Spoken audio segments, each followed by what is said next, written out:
Yeah, the Super Bowl. So this is the thing, right? Obviously, the Super Bowl announcement came, and we weren't really that surprised. I mean, I know I wasn't. Realistically, I feel like Kendrick Lamar could have did the Super Bowl with or without this whole entire situation. Personally, right? This is like what I'm saying is this could have been possibly in the works anyway.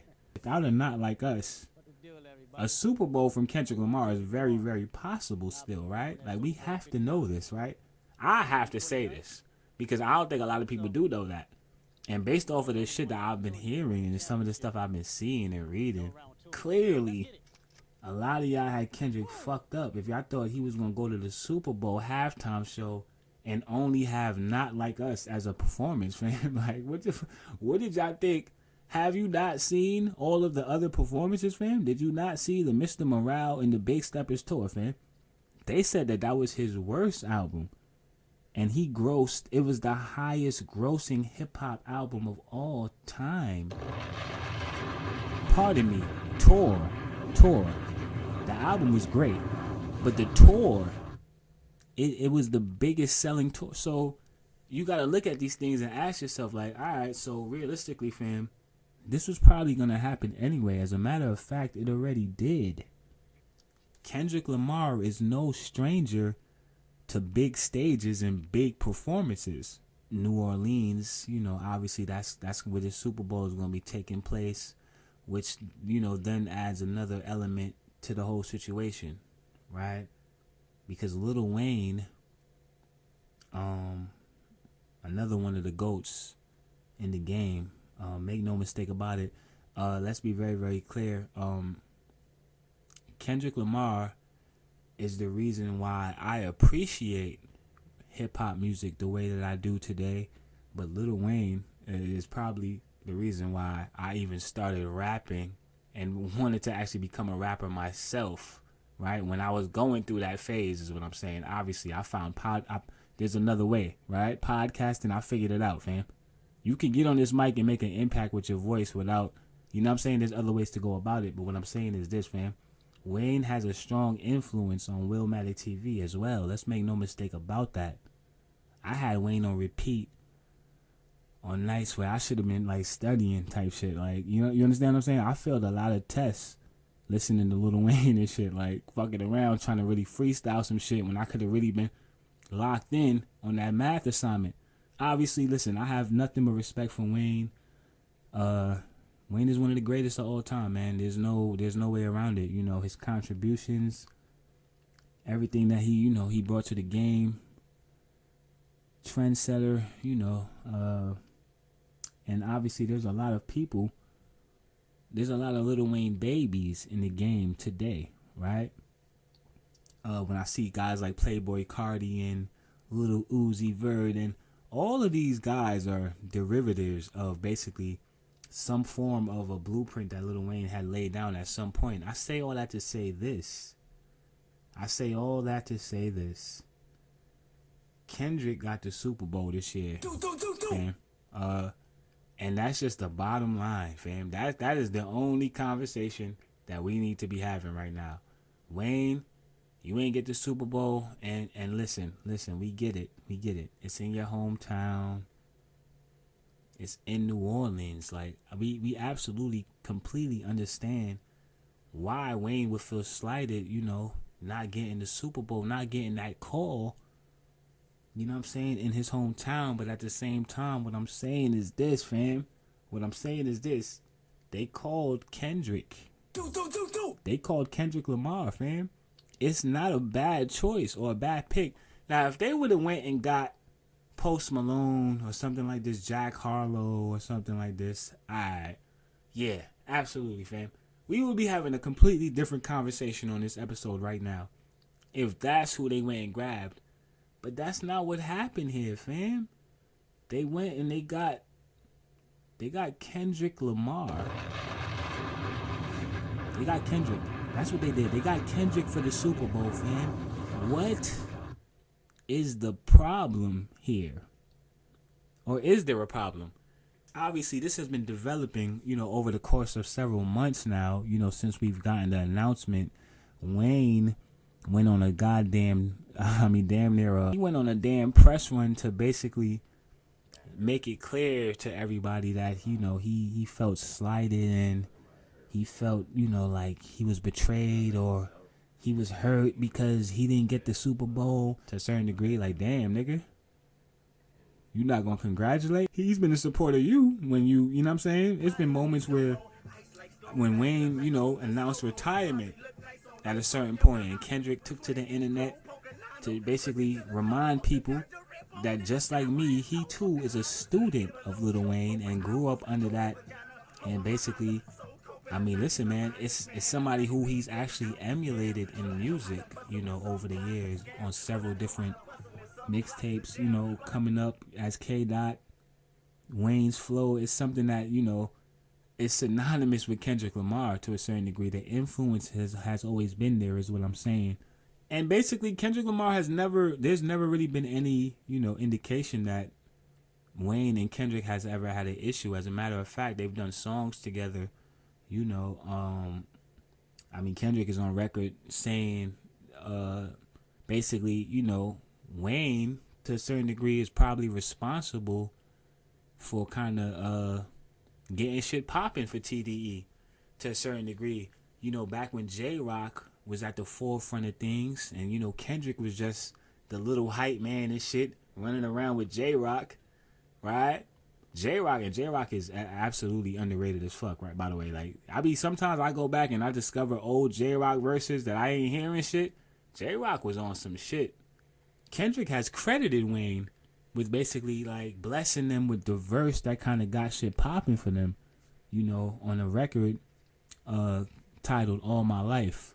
So look, there was a lot of uncertainty, right, coming from the Wayne side of things. And obviously we were just talking about G and X.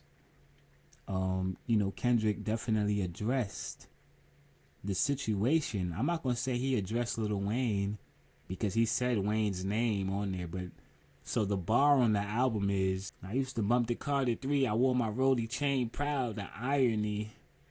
I think my hard work let Lil Wayne down.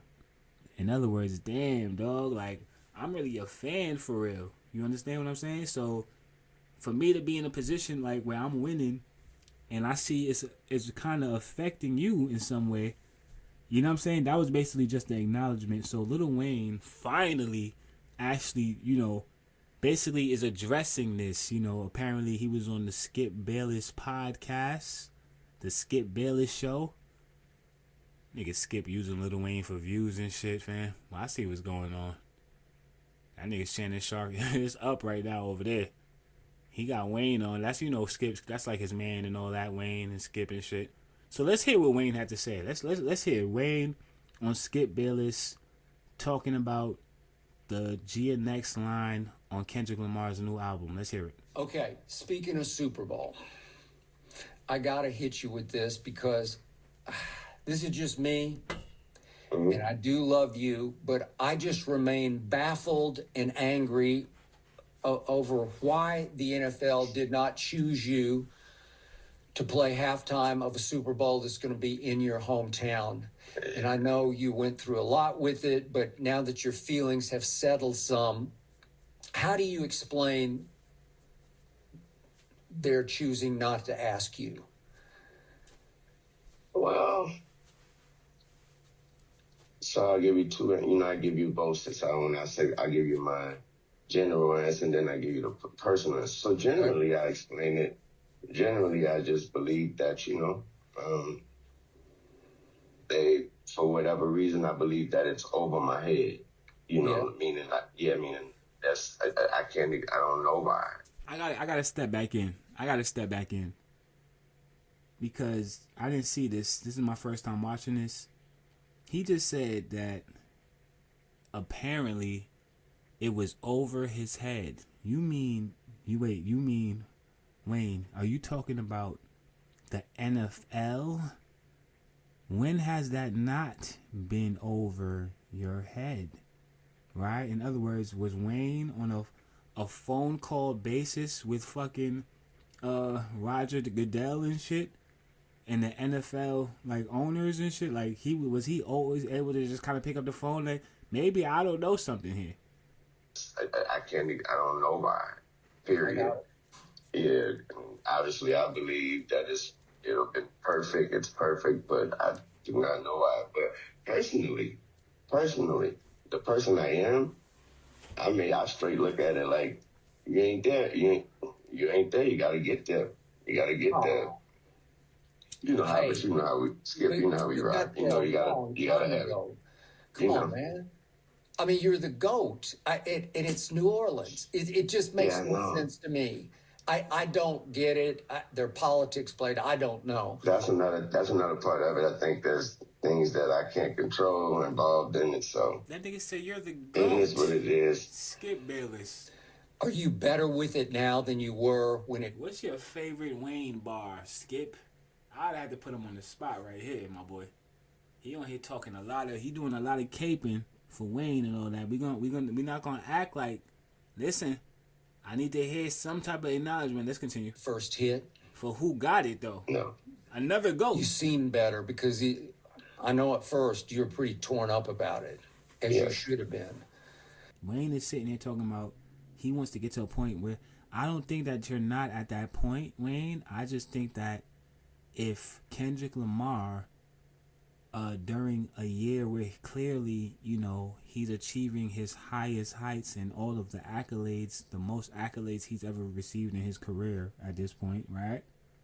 I just feel like considering the fact that he already kind of had good, great music prior to this, the fact that he already had great body of work prior to this, on top of the fact that he had the kind of year that he had, that's what made it undeniable. It is a kind of a timing thing as well, is what I'm saying, right? Let Lil Wayne down, and I don't really understand that. What help me out? What was that about? Y'all want me to help you out? That was the first time hearing of his music. Sure. He's a fan of mine. Yeah. I think he's definitely a fan of yours. Yeah. Yeah, so I think he just mean that. Skip Bayless, check this out, fam. I'm gonna need Skip Bayless to take that bass out of his goddamn voice right now, fam. Okay? Now you dropped the ball already this year. We already had a conversation about Skip Bayless and Undisputed. Okay, I think the EBCG, I might be right there with you with the ratings at this point, fam. I'm right there. I'm a few slots away, my boy. Yeah, it got quiet. My nigga Shannon Sharp left you, okay? You over here pandering. You got Wayne on here and his feelings. It's a whole panda session going on right now for views, fam. He's definitely a fan of yours. He is a fan of his. He is. But we didn't need Skip Bayless to say that. We didn't need Skip Bayless to put emphasis on that. He saw what everybody else, he saw how much it meant to me. I think that's all he mean, is that, I don't think, and when we speak, nigga Wayne don't want no smoke. Can't control. Nigga Wayne shook, nigga. Stop playing, nigga. Boogie man, huh? You saw what I just did to your man over there. We not doing that to Wayne. This is kind of interesting though, right here. This piece. Control that, and so he didn't let me know. It ain't like he can control it or nothing. And also I've spoken to him and I wished him all the best and told him he better kill it. Okay. Yeah. So they spoke. So you better kill it. You gotta kill it. Okay. Well, did he say anything to enlighten you about these lyrics about you? I think my hard work let Lil Wayne down. I don't know exactly what that means. Did Kendrick check in with Wayne about some lyrics? No, nigga. That's not how we do this over here, fam. This is hip hop, fam. If we feel a certain type of way about a situation, we put it in our raps.